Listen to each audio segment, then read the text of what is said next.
তো বন্ধুরা, shine nursery থেকে আবার একটা নতুন ভিডিও লেগেছি। সেটা হচ্ছে আমার পার্সেল যাচ্ছে আজকের আসামে। দু রকম ভ্যারাইটিস আছে।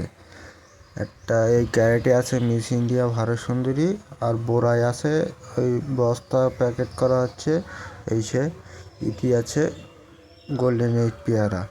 আর ভিডিওটা শুরু থেকে শেষ পর্যন্ত দেখতে থাকবেন। একটা লাইক আর একটা সাবস্ক্রাইব করে অবশ্যই আমাদের পাশে থাকবেন নতুন নতুন ভিডিও দেখার জন্য। দেখুন আমার আজকের পার্সেল হচ্ছে, এই দেখুন এইসব বোরায় গোল্ডেন এইট পেয়ারা আছে, আর ক্যারেটে আছে মিস ইন্ডিয়া ভারত সুন্দরী। দেখুন দেখুন আমরা এরকমভাবে প্যাকেটিং করি। ভিডিওটা শুরু থেকে শেষ পর্যন্ত দেখতে থাকবেন। এই দেখুন দেখুন কত সুন্দর করে আমরা পার্সেল করি। দেখুন এই সাইডের নাম লেখা হচ্ছে, পার্টির নাম অ্যাড্রেস সব লিখে দেওয়া হচ্ছে। আর এই ক্যারেটে আছে মিস ইন্ডিয়া ভারত সুন্দরী।